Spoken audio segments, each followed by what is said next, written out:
Morning વિદ્યાર્થી મિત્રો, હવે આપણા ચેપ્ટરના અંતિમ ચરણમાં આપણે આવી ગયા છીએ અને હવે પ્રક્રિયાના ઉદાહરણ અને ત્યારબાદ છેલ્લો સ્વાધ્યાય જે તમારે પ્રેક્ટિસ કરવાની છે અને પછી એની ડિફિકલ્ટીનો આપણે સોલ્વ કરીશું. તો જોઈએ અહીંયા ઉદાહરણ નંબર 26. a બરાબર તમને શ્રેણિક આપેલો છે, તો a બરાબર 2/2 શ્રેણિક હોય તો a ની n ઘાત શોધો. હોય a ની n ઘાત બરાબર ચકાસવું હોય તો પહેલા જ તમને કહી દઉં, આના ઉપરથી MCQ પૂછાય છે. પેલા દાખલો ગણાઈને MCQ કઈ રીતે પૂછાય છે એ પણ તમને હું કહી દઉં. પહેલા દાખલો આપણે સોલ્વ કરીએ.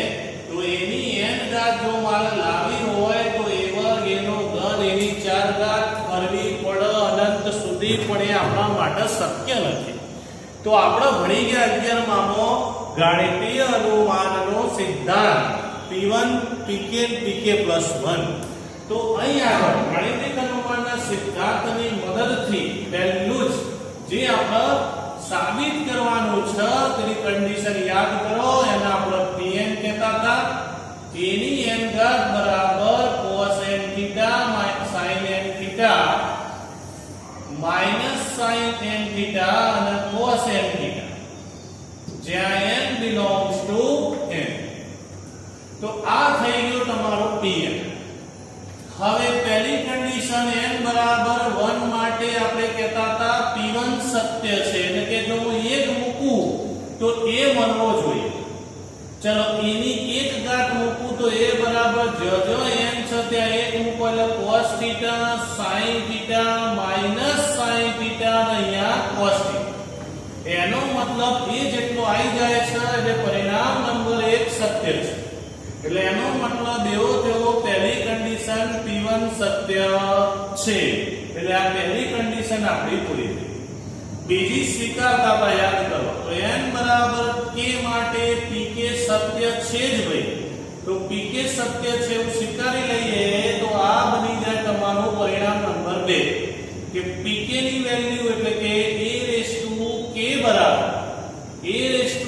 બરાબર જ્યાં n છે ત્યાં k થઈ જશે. એટલે k theta sin k theta minus sin k theta અને cos k થીટા. આના હું નંબર 2 આપી જ્યાં k belongs to n. ચલો ત્રીજી હવે સાબિત કરવાની. ત્રીજી કન્ડિશન હતી આપણે n બરાબર k + 1 માટે સાબિત કરો કે હવે જ્યાં n હતો ત્યાં k + 1 મૂકી દઈએ તો a k + 1 શું થશે? cos k + 1 theta sin k + 1 theta minus sin k + 1 theta અને cos k + 1 થીટા. તો આપણે હવે આવું સાબિત કર્યું છે. એનો મતલબ a k + 1 થી ચાલુ કરવું પડે. ચલો a k + 1 નું મારે સાદું રૂપ આપવું છે તો હું એની જગ્યાએ a * a k લખી શકું ભાઈ. હવે a એટલે શું? તો a એટલે તમને આપી દીધું છે cos થીટા, અહીંયા sin theta minus sin theta અને અહીંયા cos થીટા a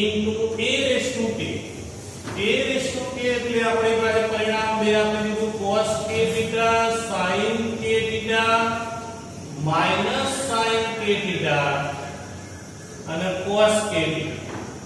પરિણામ 2 નો ઉપયોગ કર્યો. હવે આવી ગયો 2 નો ગુણાકાર. ચલો 2 નો ગુણાકાર કરી નાખીએ તો cos theta * cos k theta minus sin theta * sin k theta. એ જ રીતે cos theta * sin k theta plus sin theta * cos k theta. તેવી જ રીતે minus sin theta * cos k theta અને minus cos theta * sin k theta. એવી જ રીતે અહીંયા sin θ into sin k θ plus cos θ into cos k θ. હવે તમે ધ્યાનથી જુઓ તો SC minus CS, CC plus SS, CC minus SS આપણે ભણી ગયા સૂત્ર. તો અહીંયા ધ્યાનથી જુઓ CC minus SS એટલે cos alpha plus beta. તો cos alpha plus beta CC plus SS એટલે એનો મતલબ શું થઈ ગયો? ચલો k θ ને આગળ રાખીએ તો cos alpha minus beta એટલે કે k θ minus θ ગમે તેમ લખાય કારણ કે cos એ યુગ્મ વિધેય છે. યુગ્મ વિધેય હોય તો તમે ગમે તે બાજુ θ લખી શકો છો, બાદબાકી કરી શકો છો. k ને આપણે આગળ લખીશું, અહીંયા માઈનસ 12 કાઢી નાખીએ તો SC CS એટલે માઈનસ 12 કાઢી નાખું તો વિચારો માઈનસ 12 કાઢો એટલે પ્લસ થઈ ગયો તો sin alpha plus beta. Alpha beta કોઈ પણ લેવો. એવી જ રીતે અહીંયા જો CC SS એટલે આ પહેલા રાખીએ તો cos આલ્ફા પ્લસ બીટા. હવે ધ્યાનથી તમે જુઓ, હા અહીં આગળ કદાચ એક ભૂલ લાગે છે, માઈનસ નો આવું જોઈએ એટલે કે અહીંયા જો minus sin θ into sin k θ એટલે જોઈ લઈએ તો અહીંયા પહેલું અને બીજું એટલે cos θ sin k θ plus sin θ cos k θ. Okay, બરોબર જ છે. લાવવાનું છે આપણે આ રહ્યું એટલે sin નો બરોબર. તો અહીંયા સૂત્રમાં ભૂલ છે SC CS. જોજો sin θ cos θ cos alpha sin beta એટલે sin alpha cos beta plus cos alpha sin beta. એનો મતલબ અહીંયા sin નું સૂત્ર આવે sin k θ plus θ એટલે SC CS. તો ધ્યાન રાખજો, ફરી એકવાર સમજી લેજો. અહીંયા પહેલી હા પહેલો સ્તંભ cos θ cos k θ minus sin θ sin k θ cos θ sin k θ sin θ cos k θ minus sin θ into cos k θ અહીંયા minus cos θ into sin k θ minus sin θ into sin k θ plus cos θ into cos k θ. હવે બધામાંથી θ common કાઢી નાખીએ તો cos k plus 1 into θ sin k plus 1 into θ minus sin k plus 1 into θ અને cos k plus 1 into θ. હવે તમે જુઓ તો આપણો a raised to k plus 1 આવી ગયો. એનો મતલબ એવો થયો કે a raised to k plus 1 બરાબર સાબિત થઈ ગયો. એનો મતલબ ત્રીજી કન્ડિશન સાબિત થઈ ગઈ કે pk સત્ય છે ઇમ્પ્લાઇઝ પછી બે વાક્યો pk plus 1 સત્ય છે. તેથી every n belongs to n માટે ગાણિતિક અનુમાનના સિદ્ધાંત મુજબ every n belongs to n માટે pn સત્ય છે. તો આ થઈ ગયું તમારો ઉદાહરણ નંબર 26. હવે મેં તમને કીધું હતું એક હિન્ટ, જો આ દાખલો MCQ માં પૂછાય તો MCQ ની અંદર શું કરવાનું? MCQ ની અંદર a બરાબર આપ્યો હોય તો a ની n ઘાત ખાલી જગ્યા. હવે આખો જે જવાબ છે ખાલી જગ્યામાં આપ્યો છે. આ આખો જવાબ જે છે ખાલી જગ્યામાં આપ્યો છે. તો a ની n ઘાત શું થાય ચકાસો. તો એનો મતલબ એવો જોવાનો કે ચાર ઓપ્શન ઉપર દીધા. ચાર ઓપ્શનમાં થીટાનો સહગુણક આવી રીતે n માં અલગ અલગ આપ્યો છે. આના ઉપરથી બે MCQ બને. એક MCQ એવો બને કે a રેશિયો n ખાલી જગ્યા જ્યાં આવો a આવી ગયો છે. હવે a ની n ઘાતના આવા જુદા જુદા ચાર ઓપ્શન આપ્યા. તો તમારું કરવાનું n બરાબર 1 સીધો લઈ લેવો અને n ની જગ્યાએ 1 મૂકવાથી આ એક પાછો મળવો જોઈએ. એટલે 1 મૂકવાથી cos θ sin θ minus sin θ cos θ જો આવું મળી જાય તો એનો મતલબ જે ઓપ્શન માટે મળે એ તમારો જવાબ. જે આ P1 વાળી કન્ડિશન P1 વાળી કન્ડિશન એ જ તમારે MCQ સોલ્વ કરવાની સિસ્ટમ છે. n બરાબર 1 મૂકવાથી જો તમારો a મળી જાય તો આ જે ઓપ્શન છે એ તમારો સાચો જવાબ છે. એટલે એક રીત આ રહી છે. બીજું આ એક MCQ તમારો પૂરો થયો. બીજો MCQ એવો પૂછશે તો a બરાબર આવું આપી દીધું હશે તો a ની n ઘાતની જગ્યાએ 3 ઘાત હોય 4 ઘાત હોય અને થીટા તમને આપી દીધું છે. તો ધ્યાન રાખજો આ જ પ્રશ્ન અને આના ઉપરથી તમને MCQ નંબર 2 કેવો પૂછાય કે જો a બરાબર cos π/3 sin π/3 થીટા ની જગ્યાએ તમને આપી દીધું હશે આવું અહીંયા માઈનસ sin π/3 અને અહીંયા cos π/3 જો આવું હોય તો તમને એવું પૂછશે કે a ની 3 ઘાત બરાબર ખાલી જગ્યા અથવા 2 ઘાત બરાબર ખાલી જગ્યા આવું તમને પૂછશે. તો એનો મતલબ શું? તો એના માટે તમારે આખું યાદ રાખવું. આ MCQ માટે ખાસ કયું આ સૂત્ર બને cos θ sin θ minus sin θ cos θ જો એનો નિશ્ચય કરવાનો આવે તો એનો જવાબ 1 થવો જોઈએ. cos square θ plus sin square θ ને 1 થવો. જો એનો માનાંક એટલે કે નિશ્ચય જો 1 થાય તો એની n ઘાત બરોબર ધ્યાનથી જોઈ લેજો. આ cos θ sin θ minus sin θ cos θ થવું. જો આવું હોય તો એની 500 ઘાત 50 ઘાત θ ના સહગુણકમાં મૂકી દો. એટલે આ આપણા માટે બની જશે સૂત્ર. પછી તમારે a પછી a ગુણવાનો એવું બધું લાંબુ નહીં કરવું. જેમ આગળ આપણે ઘન શોધવા માટે કરતા હતા પહેલા a સ્ક્વેર શોધતા હતા પછી એના જોડે ગુણતા હતા ત્યારે a ઘન મળતો. તો MCQ એવી રીતે સોલ્વ કરવા જો તો તમારો ટાઈમ જ કરો છે. તો અહીંયા બુદ્ધિ વાપરજો. આ એક સૂત્ર છે એ સૂત્રનો ઉપયોગ કરી દેવાનો. હવે જ્યાં જ્યાં θ છે એના સહગુણકમાં તમારે શું મૂકી દેવાનું? સીધો 3 મૂકી દેવાનો. હવે cos 3π/3 થઈ ગયા. અહીંયા sin 3π/3 થઈ ગયા. માઈનસ sin 3π/3 થઈ ગયું અને cos 3π/3 એટલે થીટાનો સહગુણક 3 આવ્યો. જેટલી અહીંયા ઘાત હશે એટલે થીટાના સહગુણકમાં મૂકી દો. હવે તમે જુઓ તો આ શું થઈ ગયું? 3 બધામાં ઉડી જશે. 3 બધામાં ઉડી જાય તો સીધો એ ઘનનો જવાબ મળે. cos π sin π minus sin π અને cos π. હવે તમે જો તો આનો જવાબ cos π એટલે -1 0 0 -1. તો આ થઈ ગયો તમારો જવાબ. હવે ઘરે જઈને તમે ઓલું સાદુરૂપ આપી દો. બધી કિંમતો ભરી 1/2 √3/2 √3/2 1/2. પછી તમે આગળના જેમ એવર કરો અને પછી એના જોડે ગુણો તો આટલો જવાબ આવશે. એટલે ધ્યાન રાખો MCQ ની અંદર આ એક સૂત્ર બની જશે. એટલે આના 2 MCQ પૂછાય. એક તો પોતે આખું એનું સાદુરૂપ આખો શ્રેણી પૂછાશે ખાલી જગ્યાનો જે તમને એની n ઘાત બરાબર ખાલી જગ્યા આપશે. એટલે આ તમારો જવાબ છે. એ ચકાસવા માટે n બરાબર 1 મૂકવાના 2 મૂકવાના 3 મૂકવાના એ ચકાસવા. પણ એ 1 મૂકવાથી આના જેટલો થવો જોઈએ. આ પહેલો MCQ. બીજો MCQ આખું સૂત્રને પૂછાશે આ રીતે કે a બરાબર θ તમને આલી દીધું હશે તો એનો ઘન ખાલી જગ્યા એટલે જે ઘાત છે θ ના સહગુણકમાં મૂકી દેવાનો. તો જે ઘાત છે θ ના સહગુણકમાં મૂકી દેવાની તો સીધો જવાબ. આ JEE માં પૂછાય છે અને ગુજકેટ માં પૂછાય છે. એટલે ધ્યાન રાખજો.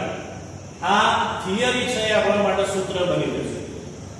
અને જો એ દાખલો પૂછાશે તો એ P1 PK PK +1 થી સાબિત કરવાનું. ઓકે તો અવધાન 26 તમારું પૂરું થયું.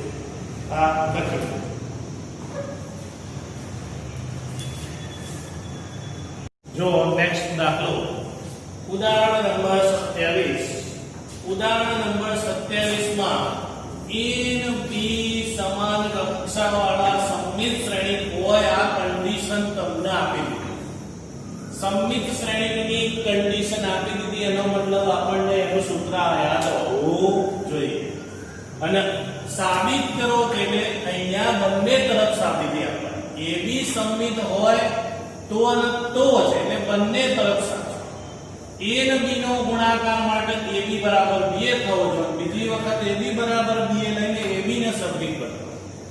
યાદ રાખજો કેટલાક વિદ્યાર્થીઓ એવા હોય કે રકમ સમજતા 6 મહિના કરતા, રકમ સમજતા 6 મહિના જતા રહે એટલે સત્ર પૂરું થઈ ગયું. તો આ ધ્યાન રાખજો, પહેલા રકમ સમજો શું કહેવા માંગે. તમને a અને b સમમિત શ્રેણિક છે એવું આપી દીધું, તો જે આપી દીધું છે એ બધું અહીં કે a અને b અહીંયા સમમિત શ્રેણિક કહી દીધું. તો a અને b સમમિત શ્રેણિક છે માટે સમમિત શ્રેણિકની કન્ડિશન શું હતી ભાઈ? a' બરાબર a અને b' બરાબર b. અહીં થિયરી કામ આવશે. ચલો હવે આ આપી દીધું છે. ચલો હવે આપણે શું સાબિત કરવાનું? તો એમાં પાછવા સ્વીકારવાનું કે ભાઈ ધારો કે AB સમમિત હોય તો પહેલું આપણે સાબિત કરવાનું છે AB બરાબર B. એટલે એકમાં બે પ્રશ્નો પૂછ્યા. હવે આ આપી દીધું છે, આ સાબિત કરવાનું છે. તો એનો મતલબ જો AB સમમિત હોય તો AB નો કૌંસ બાર ડેશ બરાબર તમે AB નો કૌંસ બાર ડેશ બરાબર AB લખી શકો.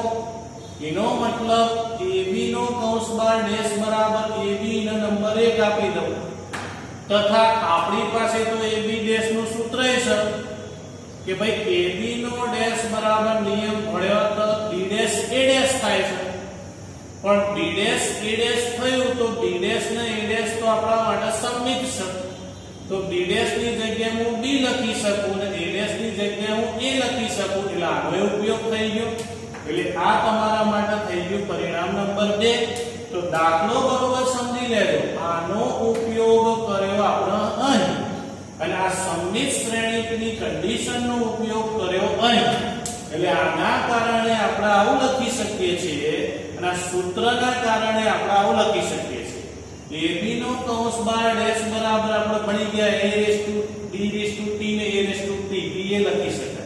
એટલે AB નો કૌંસ બાર t આવે તો b no t a no t ઘાત એવું લખી શકાય. t ની જગ્યાએ ડેશ સિમ્બોલ છે. હવે તમે જોઈ શકો છો કે AB નો ડેશ કર્યો તો AB આવ્યો ને AB નો કૌંસ બાર ડેશ કર્યો તો b આવ્યો. તો પરિણામ 1 અને 2 ને સરખાવો તો પરિણામ 1 અને 2 પરથી આપણે કહી શકીએ કે AB બરાબર BA. એટલે આ પહેલું પરિણામ સાબિત થયું. હવે ઊંધું એટલે આ સ્વીકારવાનું. ચલો હવે AB બરાબર BA આપી દીધું એવું સ્વીકાર્યું. તો સાબિત આપણે શું કરવાનું છે? તો સાબિત કરવાનું છે આપણે ઉલટું AB સમમિત છે. AB સમમિત એટલે AB નો ડેશ બરાબર AB. તો ફરી પાછું એ અંદર જ આવી ગયું કે ભાઈ આવું મારે સાબિત કરવું છે. તો એનો મતલબ ફરીથી મારે એ જ સૂત્રનો ઉપયોગ કરવાનો. આપણે આગળ ભણી ગયા નિયમ. તો AB નો કૌંસ બાર ડેશ બરાબર હું B ડેશ A ડેશ લખી શકું. પરંતુ B ડેશ A ડેશ આ તો સદાબહાર કન્ડિશન છે જે ઉપર આપી દીધી છે. તો B ડેશ ની જગ્યાએ હું B લખી શકું ને A ડેશ ની જગ્યાએ હું A લખી શકું. પરંતુ BA બરાબર AB તો આપણે સાબિત થઈ ગયું. એટલે કે આ હવે સ્વીકારી લીધું છે. BA ની જગ્યાએ જો હું AB લખીશ તો આ BA બરાબર AB થઈ ગયું. એનો મતલબ મારા જે સાબિત કરવાનું હતું AB નો ડેશ બરાબર AB જે આપણે સાબિત થઈ ગયું. તો આ આપણી થઈ ગઈ સાબિત. એટલે એનો મતલબ એવો થયો કે ફરીથી એકવાર સમજી લો અને રકમના 6 મહિના નહીં લગાવવાના સમજવા. રકમ સમજી લેવાની કે આ જે કન્ડિશન છે એ બંને માટે આપેલી છે. જ્યારે આપણે આનું કવર વાયસા વર્ષા એનો મતલબ બંને તરફ સાબિત કરવાનું છે. AB સમમિત હોય તો પહેલા આ સાબિત કર્યું એટલે એનો ઉપયોગ કર્યો. બીજી વખત AB બરાબર BA લઈ લીધું અને આને સમમિત સાબિત કર્યું. તો આ થઈ ગયું ઉદાહરણ 27 આપણું અહીંયા પૂરું. હવે ઉદાહરણ નંબર 28. તો ઉદાહરણ નંબર 28 એટલે IMP ઉદાહરણ છે. ધ્યાન રાખો તમને A બરાબર આપી દીધું 2 - 1 3 4. B તમને આપી દીધું 5 2 7 4. C તમને આપી દીધું 2 5 3 8 कंडीशन આપી દીધી CD - AB બરાબર 0 થાય એવો શ્રેણિક D શોધો। હવે તમે જોઈ શકો છો આગળ આ જ પ્રકારનો દાખલો આપણે ભણી ગયા પણ ક્યાં સરવાળા શ્રેણિકોના સરવાળાની અંદર આપણે એવું ભણી ગયા હતા યાદ કરો કે ax + ab +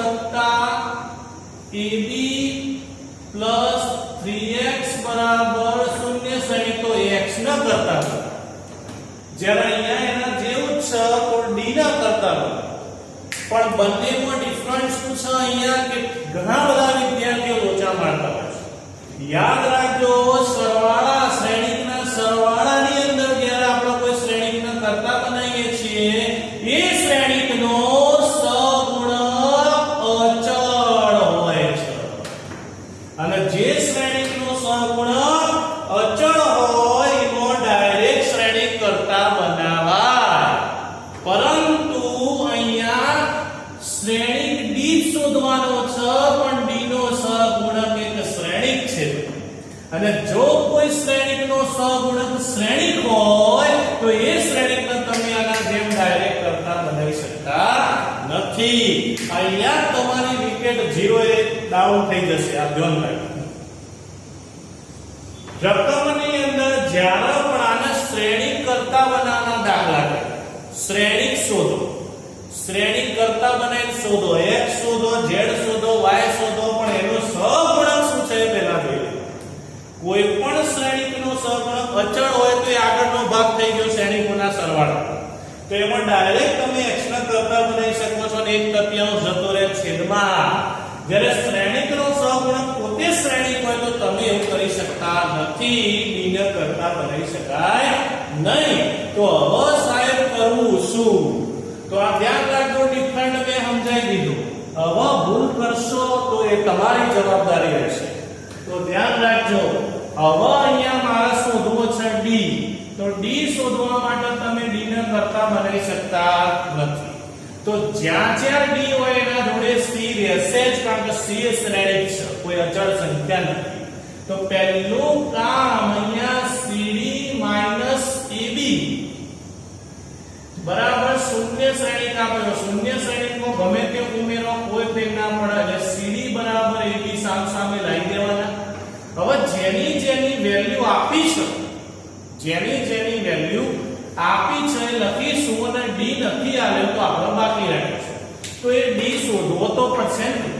હવે d શોધવા માટે કરવું શું તો d શોધવા માટે બાકીના શ્રેણિક જોઈ લેવાના બાકીના શ્રેણિક જોઈ લેવાના તો બધા 2/2 છે બધા 2/2 છે તો c ના અનુલક્ષીને d આપણે એવો ધારવો પડે કેવો ધારવો પડે ભાઈ એવો ધારવો પડે તો આની હારની સંખ્યા જેટલી હોય એટલી d માં સ્તંભની સંખ્યા થાય તો જ ગુણાકાર શક્ય છે અને ગુણાકાર શક્ય બનશે તો તમે d શોધી શકશો।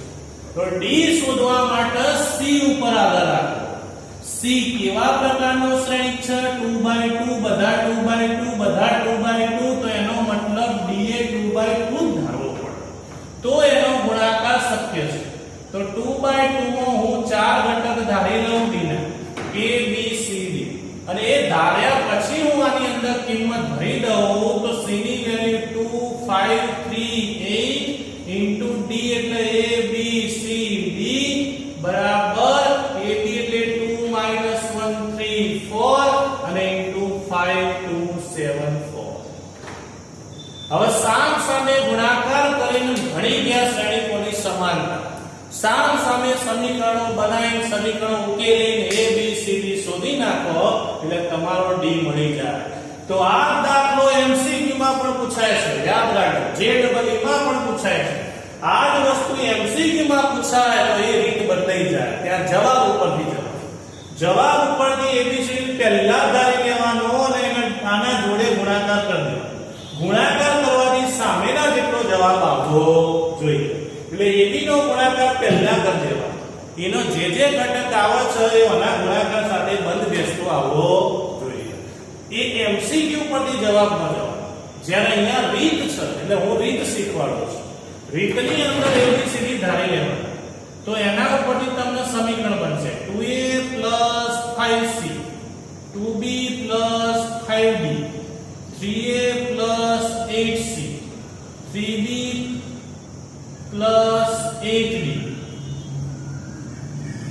અને સામે જ રીતે 5 દુ 10 -7 2 દુ 4 -4 અહીંયા 3 પંચા 15 7 ચોક 28 3 દુ 6 4 14 16 તો બરોબર ધ્યાનથી જોઈ લેજો 10 - 7 અહીંયા 4 - 4 ચલો તો એનો મતલબ ધ્યાનથી જોજો આપણે સમીકરણની નજીક આવી ગયા છે. 4 સમીકરણો છે એમાંથી આ બબેનો લોપ કરીશું એટલે 3b 8d તો સામે શું વધશે 3 0 8 નો 5 3 નો તગડો વધી 1 3 ને 1 4 અને 16 ને 6 22 જે મેં તમને વાત કરી હતી આ વાત કરી હતી કે સામેનો ગુણાકાર કેટલો આવે છે ચેક કરી લેવાનો અને આના જોડે પેલો ગુણાકાર બંધ બેસતો થવો. એટલે આ ABCD ઓપ્શનમાં જોઈ લેવાનો અને એક એક ઓપ્શન મૂકી જવાનો. એમાં પહેલી હાને પહેલો સ્તંભ જ ગુણાકાર કરવાનો જેથી 3 આવે. 3 આવે તો આગળ ચકાસો, બાકી 3 ના આવે એ ઓપ્શન જતો રહે, પછી બીજો ઓપ્શન મૂકવાનો. ફરીથી પહેલી હાને પહેલો સ્તંભ તપાસવાનો. 3 આવે છે તો આગળ વધવાનું, બાકી એવડી જશે. આમ તમે ઓપ્શન તપાસશો એટલે 4 માર્ક્સ ઇઝીલી મળી જશે. હા, પણ દરેક ઓપ્શન તમારે તપાસવો પડે. પણ એવો નહીં તપાસવાનો કે એમાં ચારેય ઘટકો તમે ચકાસો. 4 નહીં, પહેલો ઘટક આવે તો જ આગળ જવાનું. પહેલો ઘટક જ ના આવે તો એ ઓપ્શન જવાબમાં આવશે નહીં. હવે તમે ધ્યાનથી જુઓ, આપણે રીતની વાત આવીએ પાછા. તો 2a 5c બરાબર 3 અને 3a 8c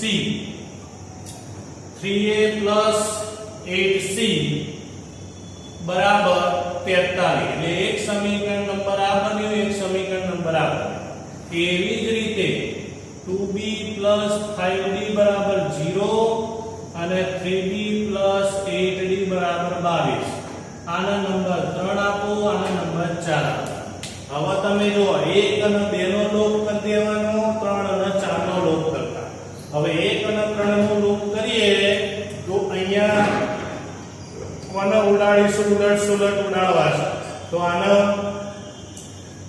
3 વડે ગુણી દઈએ ને આને 2 વડે ગુણીએ તો હવે શું થશે? જુઓ, સમીકરણ 1 ગુણ્યા 3 માઈનસ સમીકરણ 2 ગુણ્યા 2 એટલે સમીકરણ 2 ને 2 વડે ગુણ્યા અને સમીકરણ 1 ને 3 વડે એટલે એક એવડી જશે. આપણને પહેલા c મળી જશે, c મળશે પછી a મળશે. એવી રીતે પછી આનો વારો. તો બરોબર સમજી લેજો. એ પહેલા અહીંયા ગુણાકાર બરોબર ચેક કરી લેજો. જો સહેજ ભૂલ થાય તો બધા જવાબ ખોટા આવશે. એટલે 2a 5c બરોબર છે ચેક કરી લેવાનું, 2b 5d બરોબર છે ચેક કરી લેવાનું, 3a 8c અને 3b 8d. હવે અહીંયા શું થશે? સમીકરણ 1 ને 3 વડે ગુણ્યા એ 6a 15c અને 3 કરી 9.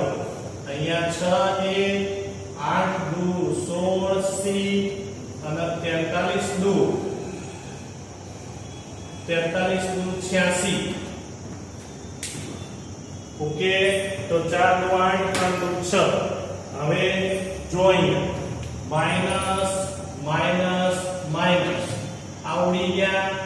માઈનસ c બરાબર 86 માંથી 9 ગયા એટલે 16 માંથી 9 જાય તો 7 એટલે 77 ને 9 86 થઈ ગયા એટલે c બરાબર 77. માઈનસ માઈનસ ઉડી ગયા તો c ની વેલ્યુ 77 આવી. આ c ની વેલ્યુ હવે તમે મૂકી દો સમીકરણ નંબર 1 માં.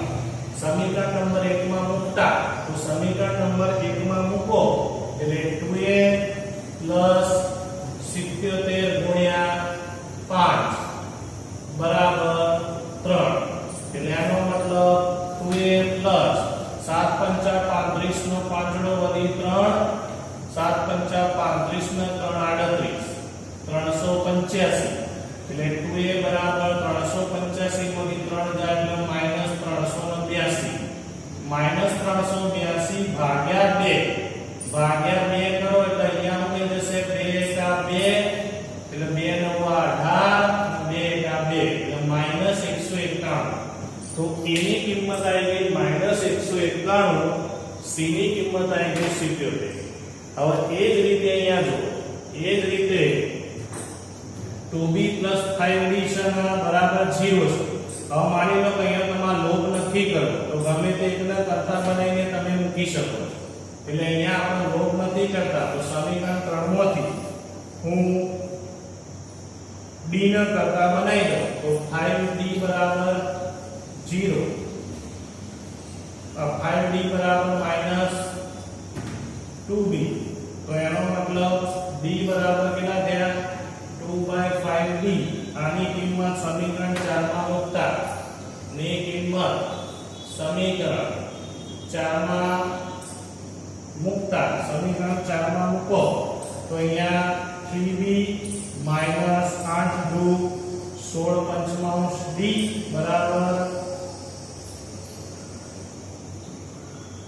22 એટલે 5 તરી 15 તો 15d - 16d ભાગ્યા 5 બરાબર 22 એટલે -d ભાગ્યા 5 એટલે 22 ગુણ્યા 5 તો b બરાબર થઈ ગયા માઈનસ 2 પંચા 10 ની 0 વધિયા 1 2 પંચા 10 ને 11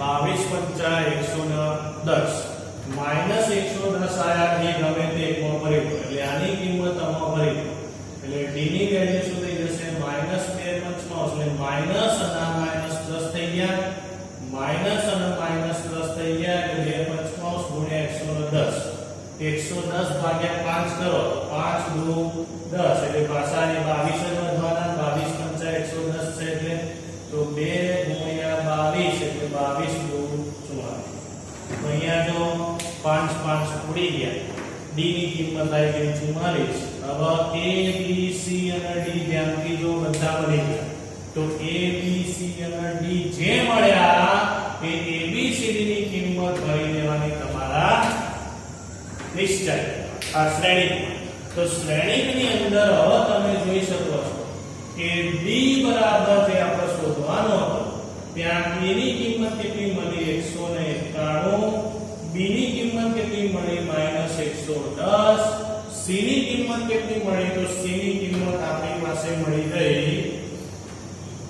ગઈ a અને 77 અને d ની કિંમત મળી ગઈ આપણી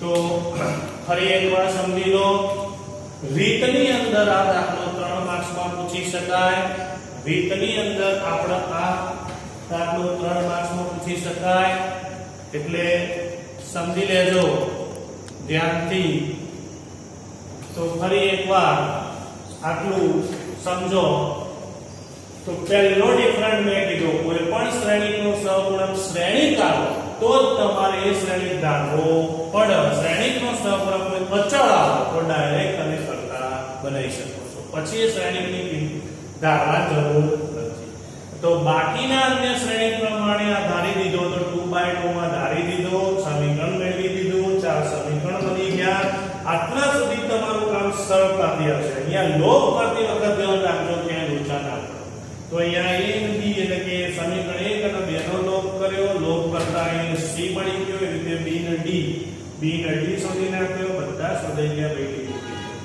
હવે હું MCQ ની તમને વાત કરતો તો એ આની કરતો કે માની લો કે આ ઓપ્શન જવાબમાં આવે તો આ તમારો જવાબ સાચો છે ખોટો ચકાસવો તો આ d ની જગ્યાએ કિંમત ભરી એટલે -191 એને 2 અને 5 વડે ગુણી તો 2 ગુણ્યા -191 અને 5 ગુણ્યા 77 કરો તો તમારો જવાબ 3 આવશે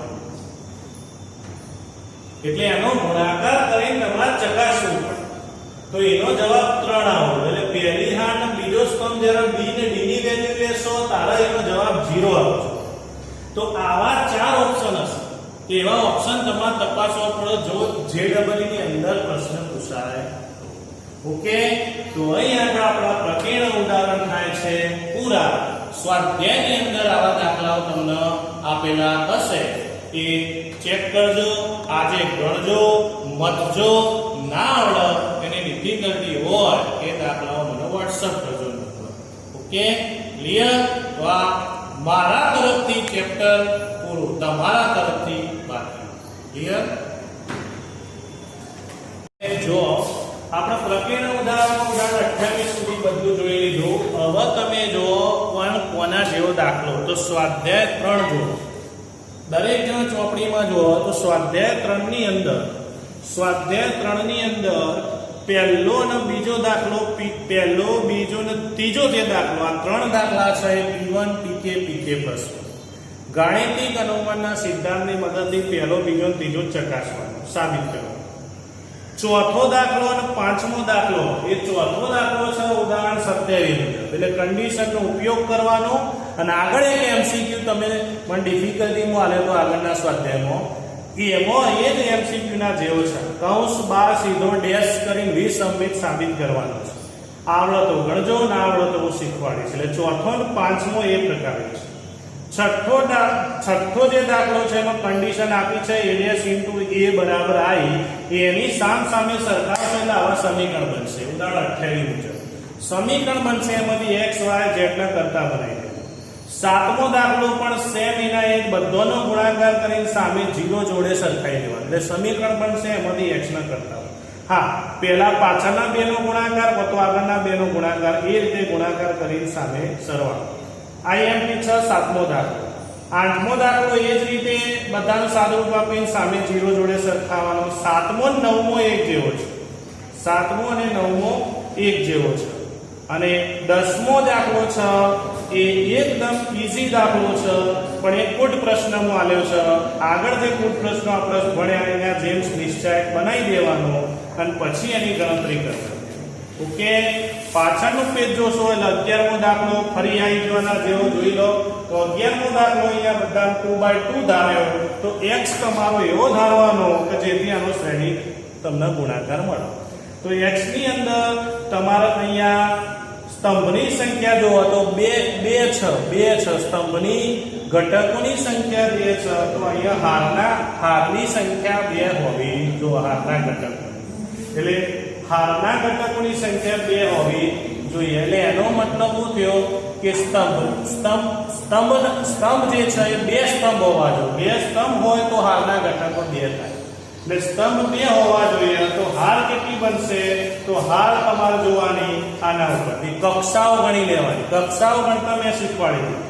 2/3 છે, તો 2/3 અને પાછળવાળાનો તગડો જુઓ તો પાછળવાળાનો તગડો છે, આગળવાળો કેટલો હોવો જોઈએ એ તમારે જોવાનું.